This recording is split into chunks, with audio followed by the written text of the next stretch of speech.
Good evening, chat. Someone doesn't know why Sargon was complimenting Fuentes. Because it was the bandwagon, so he would pop up in the media, and Sargon likes to take a lot of people at face value. And I do think, like, recently, I may be wrong, but from what I've seen, like, he's kind of leaning towards authoritarianism. Like, he believes society needs, like, a strong fist to squeeze people into compliance, and so maybe that's why he likes Fuentes. I don't know. But yeah, he did the same with Anita Sarkeesian. He was like I was basically saying, look, man, she's grifting. She doesn't believe a word she's saying, and Sargon was like, no, like she's honest. She's a genuine feminist. It's like, okay. It's just like it's not a bad. I don't think like he's a stupid person for doing it. It's just like a character flaw. Like he is genuinely a bad judge of character when it comes to these things. Like he doesn't have like the Eastern European mindset where like people may not believe what they're saying and they just want to grift. Like they have hidden agendas and they just. He thinks like everything is ideological. Like there's like everyone has convictions, which maybe some people do, but like other people, their convictions is to make money. And if like making money means deceiving people or grifting, well, they're going to do that. Anyway, what should I start with today? I got so many interesting options. I don't want to begin with Fuentes right away, because then if I do that, then a lot of people will just join and go like, when are you going to talk about Fuentes? So we'll leave Fuentes for a little bit down the road. Discord, right? Like Discord is actually getting into a lot of trouble now. A lot of people are calling it out. First of all, I initially thought that they were legally mandated to do the robust age verification, but apparently no. Like there is no reason for them to do it, and people are calling them out. But the other interesting thing is that the verification is a lie, right? So they basically said that if you verify yourself, it's just going to be like a dox on your computer. Like they just want to see your age. They don't want to see. They don't want to store your information anywhere. Once you verify, that's it. The reality is like they're working with a third party that does collect information. So like no, if you dox yourself, like your data is stolen. Now the solution, and a lot of people were like upset over the fact that I don't want to move my Discord server, and it's like, look, I don't want to move it for two reasons. Number one, I do need it to promote myself, and number two, when I do move it, and I did move it before, no one follows, right? Like literally, people do not follow, and if it's like people do not follow, what can I do? Like go to their house and drag them? So what I am going to do is like, no, I'm not going to purchase Nitro ever again, right? I won't dox myself. If there are workarounds, apparently like not everyone will have to dox themselves, so like hopefully I'm not one of them. But if there are workarounds, I will do it. Like, I will refuse to dox myself. I'm an adult. People know that I'm an adult. There's absolutely no reason for me to prove to Discord anything. But on top of that, yeah, like, their financial model, like, the way they make money is for people buying Nitro. I refuse to buy Nitro. And I have bought it in the past, right? Like, my server, for example, has bought Nitro in order to gain access to certain features. I have bought Nitro as well in order to have the option to upload files over a certain amount. I will have to make do without. Like, I will not buy Nitro if they implement a global robust age verification that includes people doxing themselves. If they find another way that doesn't necessarily require people to dox themselves, then that's fine. You know, like that. I don't give a shit if kids are using the platform or not. Like, from my point, if you could just do magic and just get all the kids off the internet, I would vote for that. But as long as I am being inconvenienced, as long as I have to dox myself, then no. Like, this is just absolutely stupid. Server link? Someone give him a link to my server, please, because The man is in the chat. Anyway. This one was like a big cell phone. I don't know if you guys saw it. I made a video about it, but I'm still like trying to understand how the hell did it happen. So you have the quartering, and I never knew like the quartering is like the type of person to jihad against porn. Because we're coming from the same generation, like we've used the same internet. You know, a lot of us were from 4chan. I mean, not where we're from 4chan. Like, we use 4chan, right? Like, we're the type of people that grew up when the song "The Internet Was for Porn" was made. And so, I don't expect, like, the quartering to be astonished. It's like, oh my goodness, there's pornography on the internet. Oh, goodness gracious. You know, like... and on top of that, like, he does seem like the type of guy that grew up with the video games that I grew up, right? Like Lara Croft, the video games with big titties, it's funny, it's edgy, right? A lot of violence. And so he's now bitching and whining that during the stream I was just minding my own business, scrolling a trending news thread, and my entire audience was greeted with hardcore pornography. LOL. Oops, sorry guys, I guess it's not safe to scroll X live. Now, up to this point, it's like, okay, fine. Alright, like, fine, whatever, it happened, he's apologizing for it, alright. But then he goes like, I really fucking hate the degenerate porn on this site, and he's tagging Elon Musk to, like, ban the degenerate porn. So, like, I have to assume that there's two types of pornography on X. The type of pornography that's not degenerate, that the quartering does appreciate, like, maybe is the type of porn that sends a message, I don't know, like, queer pornography, maybe?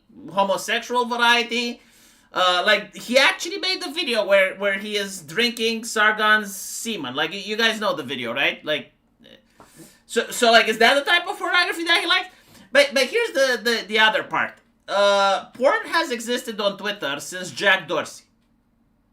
Like, since the start of the social media platform. There is no fucking way that you've used the internet up until now, and you didn't know that there is pornography on Twitter, right? It's like, only in 2026 did it bother him.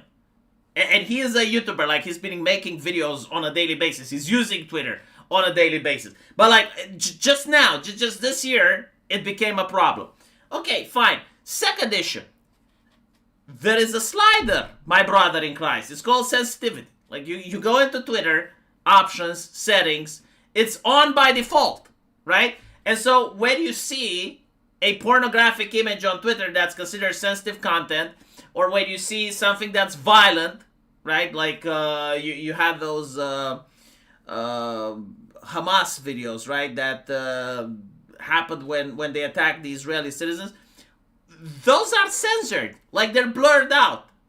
And so, the only way that you actually do get to see pornography on Twitter happens if you disable that feature. Okay? And that is the algorithm itself. Like, if you do not search for porn on Twitter, you will not find it. The only people that find it are the people that actually search for it or that follow artists that do it. Period. Okay? And so, the quartering, my brother in Christ, what are you doing? You have a problem? You have no self-control? Like, do you not know how to keep your hands to yourself? Like, what is going on here? Apparently, people have community noted him and said that he actually looked for Reddit forced cream pie. So this is not like something that he accidentally clicked on, or he was like browsing the website and he was like, this is interesting. No, like, he actually looked for it. And so, like, we have this saying, this is why I have nothing but contempt for moral busybodies, because they're not moral at all. You know, these are people that have issues, and they can't deal with their issues, and so they're projecting them on the rest of society. It's like, look, just because you have a porn addiction doesn't mean other people do, right? Like, there are people, and I know this is baffling, like, I know this is shocking, but there are people that can watch pornography without being addicted. Like, there are people that can watch some pornography, like, and it's fine. There are people that can drink without being drunks. There are people that can gamble without being addicted. Like, I can go to to Las Vegas, and I can gamble, and when I come back home, I will never gamble again, right? Like, I can partake into vices without getting addicted to them.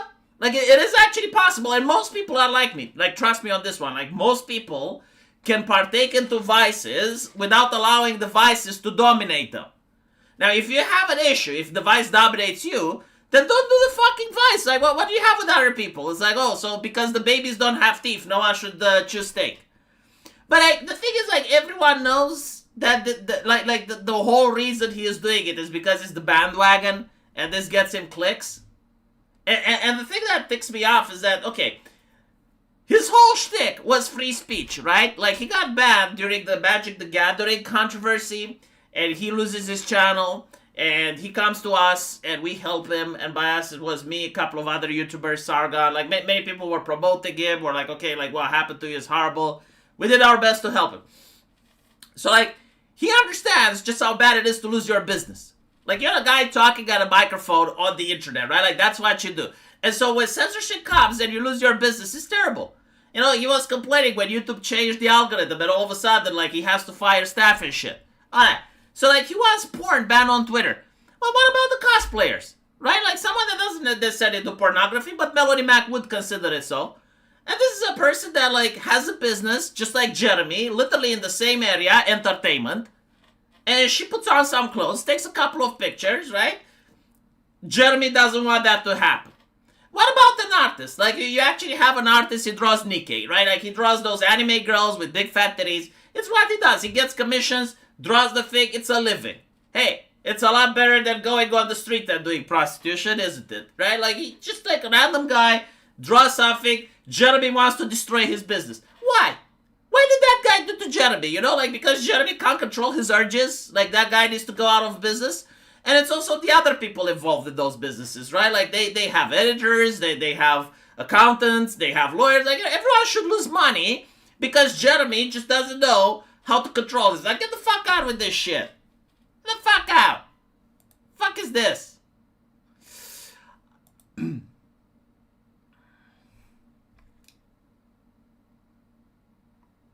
Well, it's not that he doesn't like cosplayer, but if you actually listen to the Melody Mac version and like the people that he surrounds himself with, they believe, and I'm not kidding, like literally any type of picture or any type of medium that can get a dick hard is now pornography, right? And I'm like, okay, well, with this definition, I'm going to hold you to it. Like, whenever you talk about porn, I'm going to think that you're talking about cosplayers. Because it fits your definition. I'm not going to play the Bolt and Bailey shit. Right? If this is what you want to censor, then I will assume that every time you talk about porn, it's just like cosplay and drawings. Cosplay is actually art. They don't care. Like, Melody Mac went after an Asian video game, which just had a girl doing a dance. Like, it wasn't even naked. Like, the nudity isn't even required for these people to have pornography now. And it's like, okay, well, I mean, if that's what you're going after, well, that's what I'm going to assume you're talking about.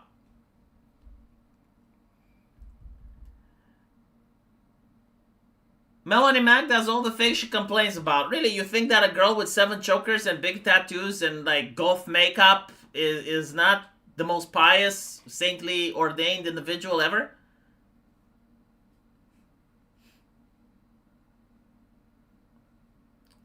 The lady is a walking temptation. If she actually went into a church, you would like if she walked into a church, she would have scared all the babushkas. Right? Like the babushkas in Romania would look at Melanie Mac and they would go like, El Diablo. She wears too much black. If you walk in an Orthodox church, you're not allowed to wear the color black. I don't know why. Unless you're grieving. And even if you're grieving, you're not allowed to wear makeup. Remember when Melanie Mac posted her abs on the timeline? Well, you know, it's kind of like this. Like, they consider, like, a lot of them consider born-again Christians, right? So, like, they had the vice, and all of a sudden they decide to drop the vice, and they pick Christianity. And now they have, like, the convert zeal, and they go around bothering other people. It's like, look, your life, your issues, just stay there. I don't care. Like, you can't just pick up an ideology and come into my house trying to stuff that ideology up my ass. Like, it shouldn't work that way. When I saw the quartering thing about porn, I said, Melody got him pussy whipped. I don't even know, like, the relationship between them. I think, like, what I find interesting, like, this is what really shocks me, right? Melody Mac is a Christian, allegedly, right? and she doesn't like she generally doesn't like Asian video games because they have tits and ass. So like she has little respect for gooners, right? Because she's a Christian, but she has no problem going on a podcast with Styx Hexenhammer, which is a Satanist. Like, how the fuck does that work, right? So like you can co-host with a Satanist, but like gooners are where you draw the line. Like that's a very interesting interpretation of the Bible, right? So like for you the Bible is a mirror. Like you can get to see whatever you want there. Fascinating. It's very very Protestant of her. Anyway, let's talk about Fuentes. Let's talk about Fuentes. She has no problem with Tomb Raider. Well, I mean, like, I could see her dying inside when she was watching the new Tomb Raider trailer because, like, again, like, she complained about the video game called The Last Descendant. Let me show you the game that she didn't like. Which is like a basic gacha game. It's not even sorry, not The Last Descendant, The First Descendant. Oh, they added Nier Automata in The First Descendant. That's fucking new. But anyway, right? As you can see, it's just like an Asian game. Like, it's not pornographic. Like when I grew up, like, this would be nothing. This would be like just average, normal. But it was like a female character. She had like a dance. Like, she would shake her ass. And she really hated that, right? And now you have like Tomb Raider, the new game coming up, and the Lara Croft is even more naked than that chick from The First Descendant. And she is even more sexualized, that the entire body language and everything she does is meant to arouse and titillate. And I could see Melody Mac dying inside because she got the hypocrisy. Like, she can't talk shit about the game because it's too popular. And, you know, like, if it was any other game, if it was any other title, like, she would immediately start condemning it and be like, titties are horrible, titties. Jesus doesn't like titties. The Lord hates titties. And like, okay, right, good to know. Alright, let's talk about Fuentes. Everything you say about Bach is spot on. Having said all that, she's still hot as fuck. And she knows it. You find Melanie Mac hot? Like, look, I'm gonna say this. I understand that a girl coming through monitor is aesthetically pleasing, but my brother in Christ, like, you have the entire internet. I mean, I'm not really an expert when it comes to, like, what girls are available on the internet. Like, I don't do, like, 3D women. I'm into VTubers and shit. But, like, even without that, like, surely you can do better. Like, again, it's the internet, right? Like, we're not talking about, like, being in a relationship with, because you're not in a relationship with Melanie Mac, right? But, like, you can literally go and pick any other chick. I'm just saying, you know? Am I wrong, though? Like, if you're going to simp for someone, like, surely you can. There must be a Zoomer chick, right? Like, the Zoomers are over the age of 18 now. Like, they're up for grabs. Like, you can go on TikTok and find yourself a Zoomer chick that looks better and probably doesn't have, like, cringe opinions about everything.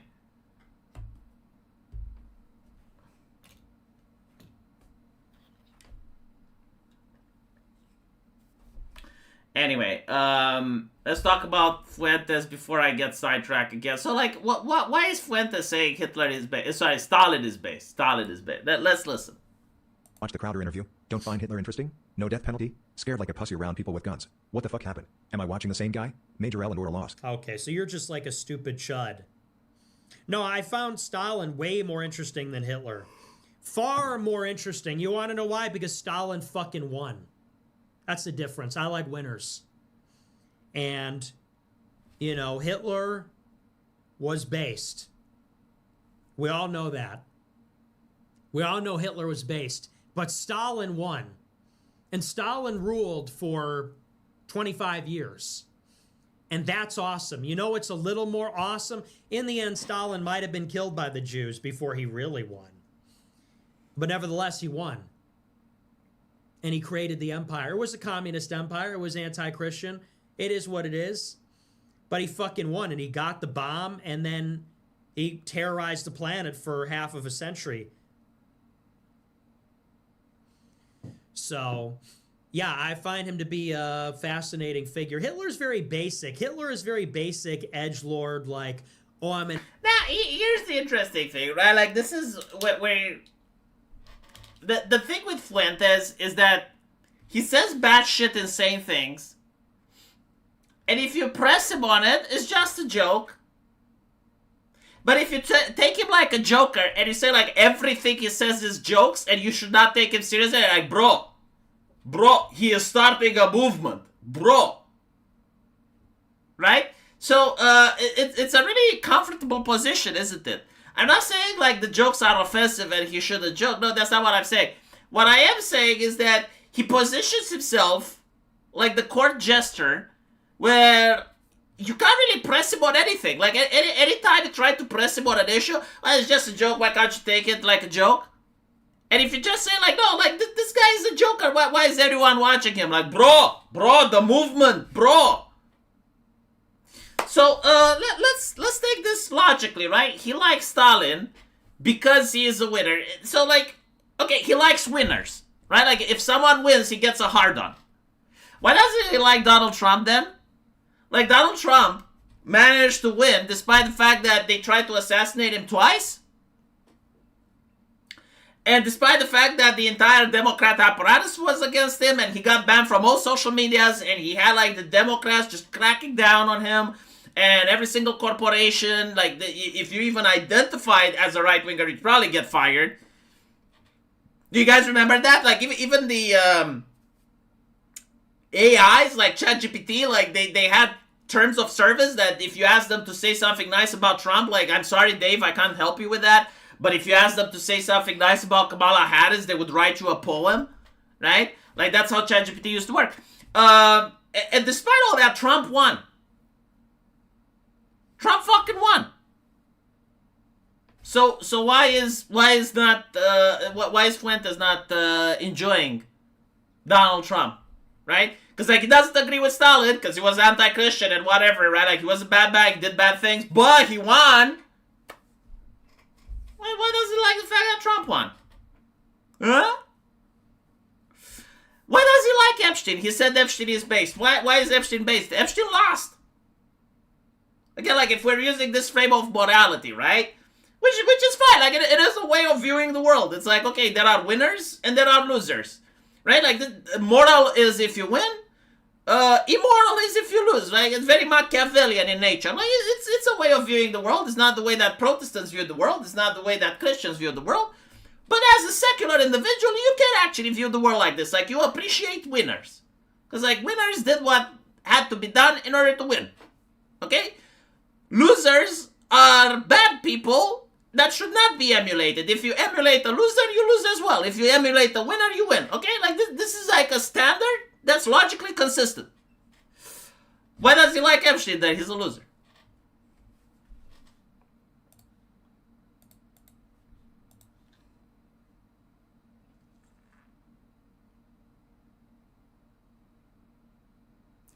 I keep falling for the Nick Ragebait Fuentes. Why does he make Ragebait videos if he doesn't expect people to fall for it? Again, it's what I said, right? You can't pressure him on anything. And if you don't take him seriously, like, people say, well, no, you should take him seriously. Well, which one is it then? Huh? Which one is it? Is he a joker or is he a serious person? Like, let me know. If he's a joker, that's fine. You know, like, maybe he's a comedian, like, what's his name? The black guy on the Daily Show. Trevor Noah. He's like Trevor Noah, right? Goes around, just makes people laugh, cracks a couple of jokes. Ha ha ha, you know, like, nothing serious. Okay. So, like, does he have anything of substance that I can actually tackle him on, or nothing? Like, they're all jokes. Because, like, every time, like, I try to tackle him on something, it's like, well, no, he was joking. And every single time I say, okay, well, it's Nick Fuentes, who fucking cares? Like, bro, you're just doing ad hominems against him. This is kind of like Greta Thunberg, you know? Like, seriously, it's the right-wing version of Greta Thunberg. Greta Thunberg is like this. If you say anything negative against her, if you are a debater, if you are to, like, tackle her, it's like, well, she's just a child. Why are you picking on a child? Don't you know she's just a child? And then if you ignore her, she's talking with world leaders and setting policy and shit. And it's like, well, hold on a little bit. Like, is she a child or is she like a person that's extremely influential?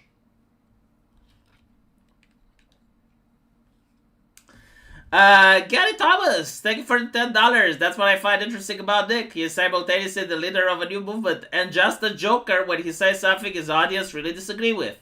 Which one exactly is it? I can tell you why he's doing it, okay? Because it's not rocket science. Like, any single person with a brain can figure out what he is doing. He wants to be edgy because edgy brings numbers, but at the same time, he doesn't want to say something that alienates his subscribers.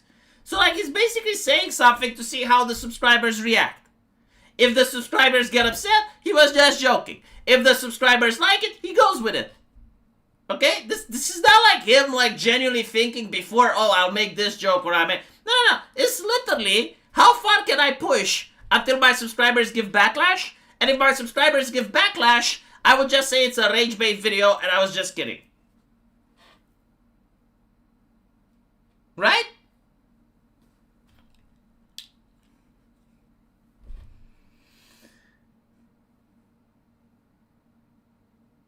A lot of online personalities love throwing contrarian takes to get a reaction. Yeah, but like a lot of online personalities at least stand besides their contrarian takes. Like, it's fine to get a contrarian take to get a reaction, but like, back it up. Back it up. Just come up and say. Now, look at another contrarian take. This one is basically like him admitting that he's running a demoralization campaign against MAGA. But I had to do the show because I need to do a victory lap about ICE. I just have to. I don't know. I almost am tired of doing it because I've just done it so many times at this point and we've been doing it to death. But I just really want to drive it home. I really want to drive the point home for all these people that I was so right and they were so wrong and they couldn't have been more wrong. And at this point in time, we just have to make them feel bad. We have to demoralize them. So, you gotta understand why he is saying it, right? This is a man that, like, constantly shills for the Democrats. Like, every single election, every single campaign, he will side with the Democrats without exception. And I even said this, like, I don't know who's going to campaign 5 years down the line in the United States, but I do know who Nick Fuentes is going to support. He is Democrat posting constantly. Constantly. Now, the reason he is doing it is to demoralize the right. So, let me put it this way. He can't lose. Like, there is no point when you can say that he is losing. Why? He calls himself a right-winger but votes left-wing, which is, like, very interesting, right? Like, I guess if we want the right to win in America, we need to support Hassan Piker and Vosh. That's the mentality. Okay. If the right-wingers fuck up, well, he comes out clean because he says, well, I didn't suggest for people to vote for the right wing. He's not building something, right? Like he is not creating a political party. He's not getting people into the Republican Party. He's not an actual activist. What he does is he constantly demoralizes the right wing while claiming to be right wing. And he's admitting it here. Like his entire shtick is to demoralize the right wing. I basically said this and I'm still waiting for someone to clear things up. Like maybe I'm wrong. But I said, look, I'll change my mind about Nick Fuentes when someone comes up and answers to me the following question.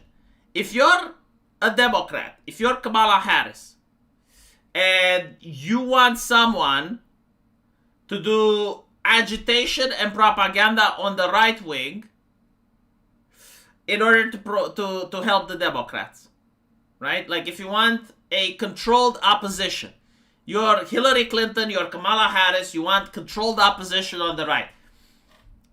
What would you have Nick Fuentes do differently compared to what he is doing now? Like, what exactly would you need for him to do different? Like, you're Kamala Harris, you're looking at Nick Fuentes, and you're like, okay, You have a line with, like let's assume in this alternative reality, he's willing to work with you. Like you paid him money, you pay him like $10 million. Nick Fuentes is like, all right, for $10 million, I will do your bidding, Kamala Harris. What do you want me to do? What would Kamala Harris have Nick Fuentes do differently than what he is doing now? Because like, take into account what controlled opposition is, right? Like this is a tactic that was used in Russia by Vladimir Putin. And it's very effective. Like there are actual political scientists that talk about it, right? So controlled opposition means that you're financing both your own people and you're financing the opposition. And so the opposition, it will do what the opposition does, right? Like it has a different ideology. It basically explains why your view is wrong, blah, blah, blah, blah, blah. But on key issues, like when it actually matters, it aligns with your point of view. So I want you to notice how Nick Fuentes does it, right? Like he's constantly right-wing, talks against immigration, talks about blah, blah, blah, blah, blah. On key issues, when it's about voting, he will basically say, don't vote right-wing, vote Democrat. Or don't vote right-wing, stay home, which is pretty much similar, right? It's a two-party system. It's not like a multi-party state.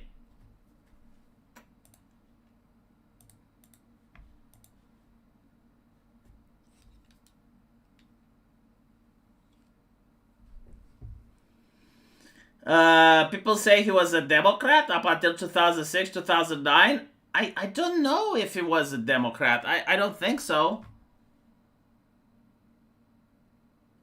No, I think like he may legitimately have been right wing at some point, but then like something happened after January 6th or some shit. And he generally doesn't like he generally never promotes right wingers ever. Like that's his thing. He's like constantly talking about against the left, but when push comes to shove, when there's an election, when there's something happening, he will always endorse the Democrat. Always. It's like, okay. Just a code. Thank you for the 10 euros. I appreciate it. Just check again. You should check in more often then.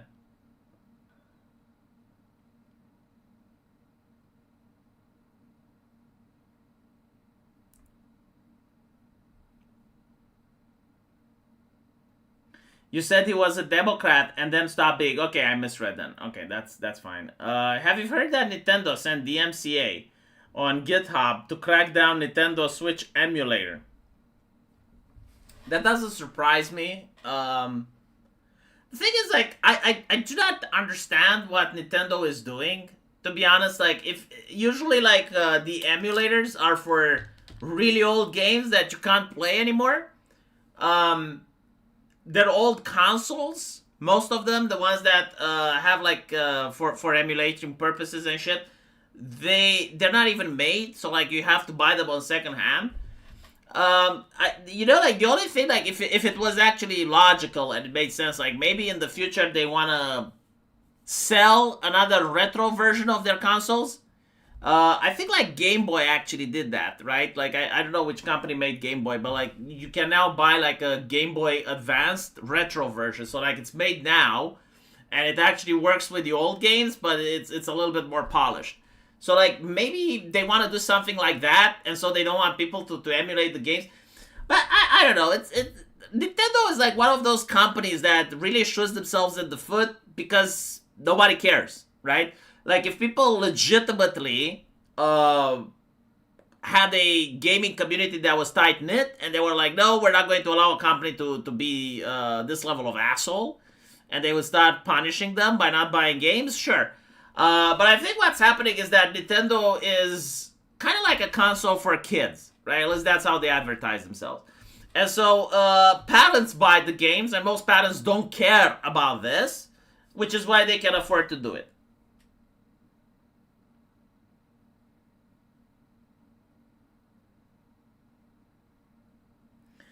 Look at the Reform Party in the UK now. It's the Tories with a different branding through the same substance.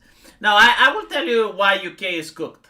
Okay? Why UK is cooked, and there's jack shit most people can do. The only time things may change is if like enough rich people live. And then the welfare system collapses, right? Because like this is what the UK is also trying to do. It's trying to uphold the welfare system, which gives a lot of grift to the politicians. The main problem is like even if you do have a massive Reform UK win, the bureaucracy is still there, right? Like the actual government of the UK, the actual people that govern, is the civil service. All right, the civil service is grifting so fucking hard, and they're grifting left wing, like they need left wing grift, like they need the hotels that house immigrants and all that shit, that they don't want to change course. And so, even if you were to like if you personally, right, if you personally manage to get elected in the UK and you have the party, like you clone yourself and you have like an entire party, the civil service fights you tooth and nail.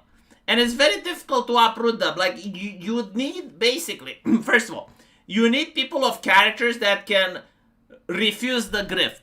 Because that's one of the ways that liberal democracies manage to gain power, is that even when you have, like, someone like Meloni or some right-winger that wins, they just include you in the grift.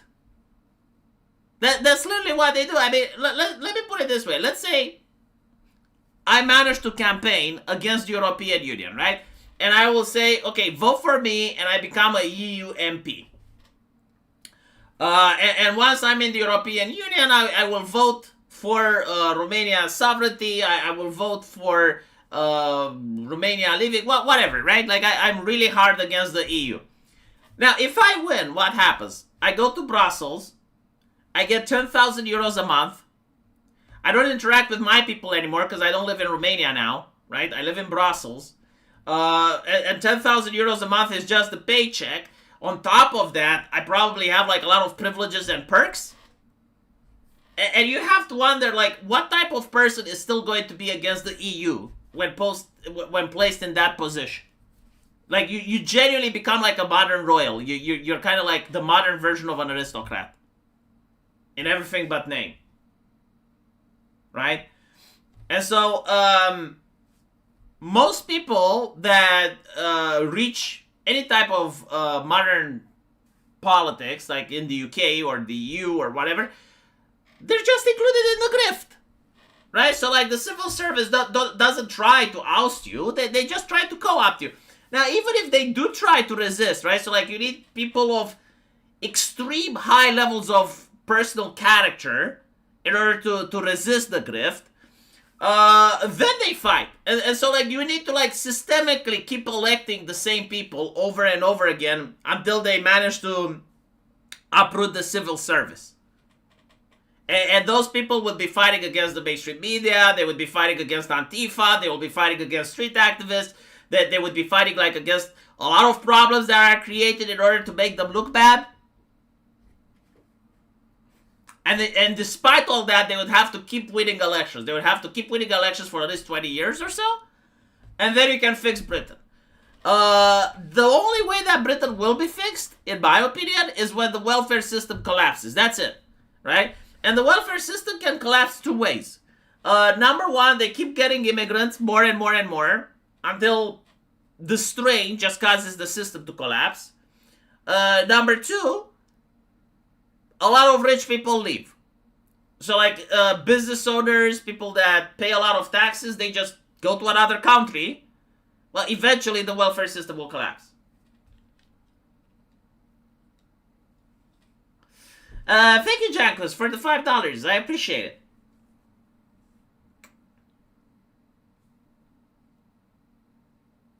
The civil service in the UK, not even from the UK. Well, it was like this interesting thing. I don't know if it was in the UK or Sweden, but like apparently it was an immigration officer that was Muslim, and he was like rejecting people from white countries, just accepting people from Islamic nations, even if they wouldn't have fitted the requirements, right?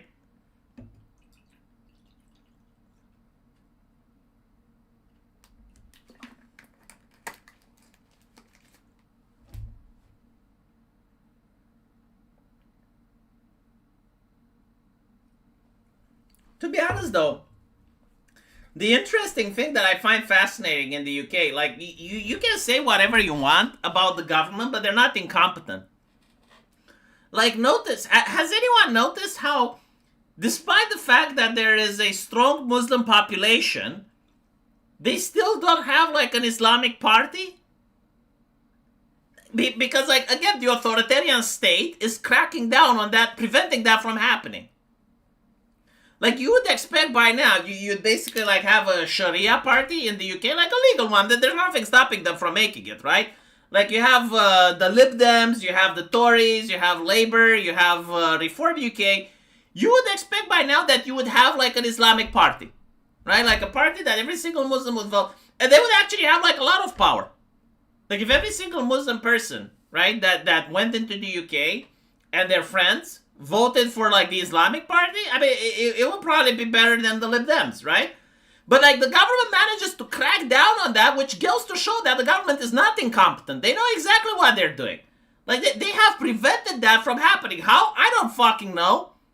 Like, maybe they arrested some community leaders, maybe they're bribing people. I have no idea how they're doing it. But yea and behold.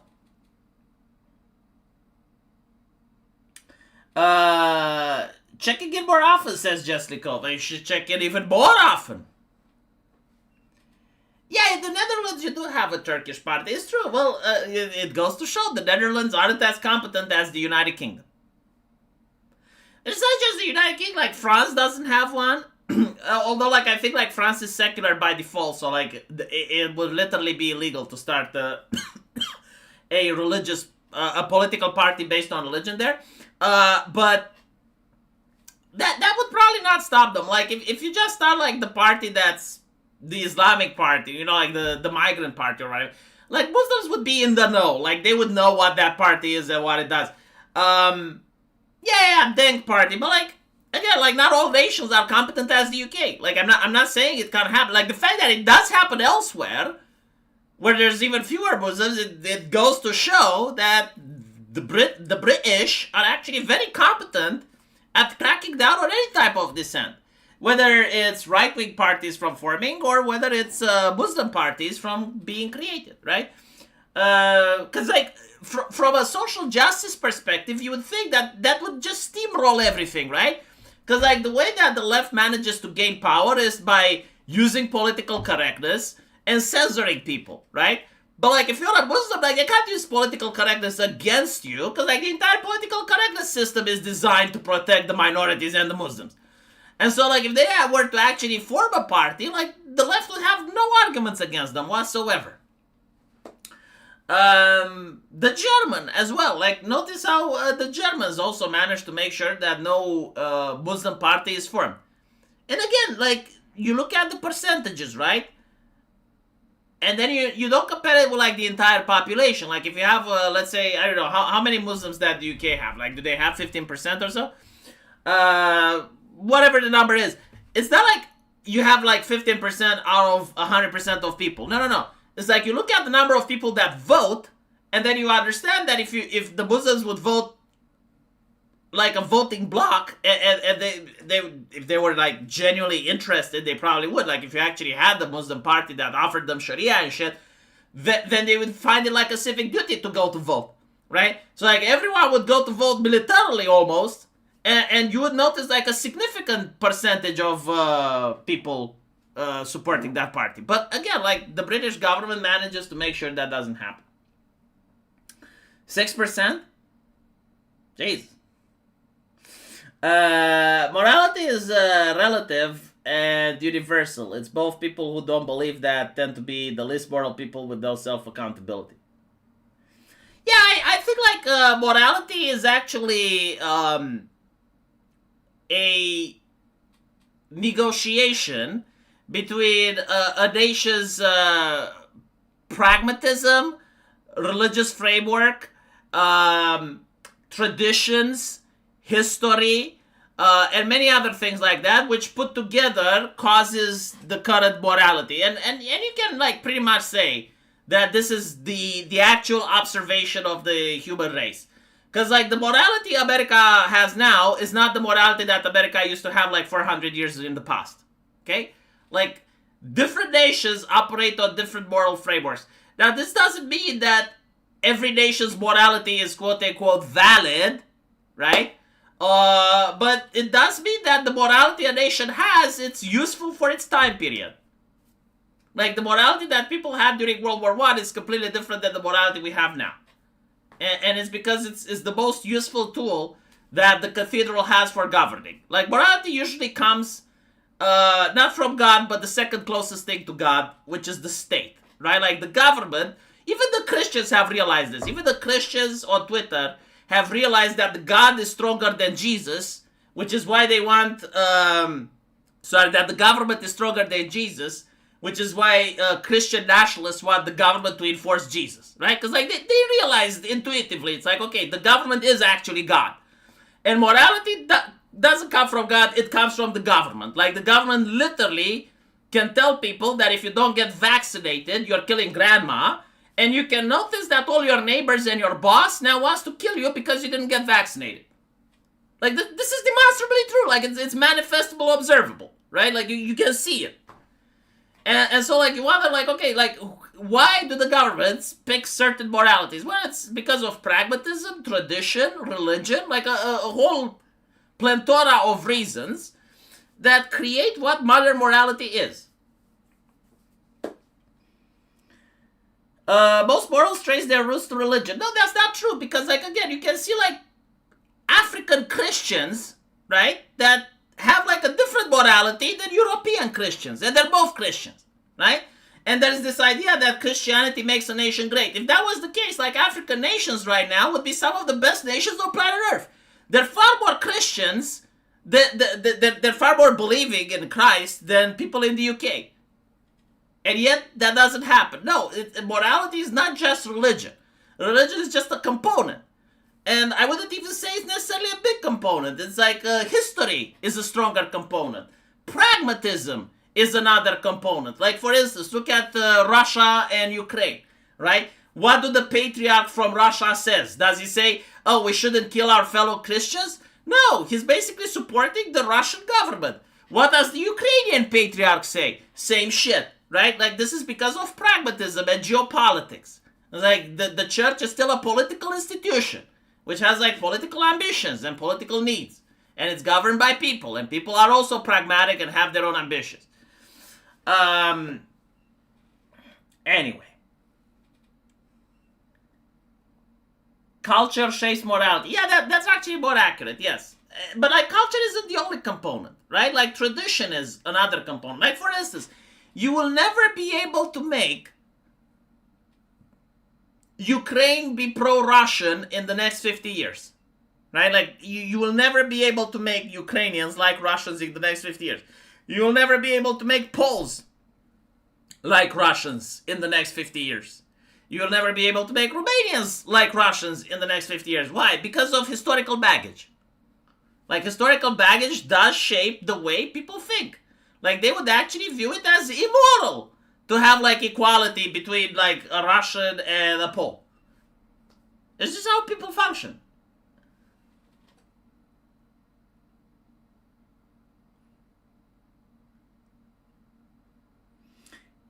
Anyway, history, pragmatism, optimism, and religion. Yeah, that's actually pretty closer. Yeah, I think, like, that's scientific inventions as well, I would think. Like, scientific inventions also influence a lot how people think. Chat. Tomorrow, I will be making Under the Bridge podcast. I'm sorry, but I have to cut it a little bit short now because I'm falling asleep. It's been a very difficult day for me today. Let's see. What do we have? Can we raid someone? I think I can raid Arch. Chibi Reviews is another person that I would like to raid. He's doing very poorly now. Apparently, he has caught his fiance cheating on him with his best friend. And apparently he had dark suicidal thoughts, but he was rescued by a police officer. He posted a video about it. Yeah, if you guys can give him, like, a nice thing to say to him on Twitter, I think, like, he may appreciate. He's in a bad headspace right now. In the meantime, I will be raiding Arch. Yes, he's the only person that's live when I'm streaming. I think I should try to stream at a different hour. Yeah. Anyway, love you guys. Thank you for being here. Thank you for watching, and I will see you all tomorrow. Take care.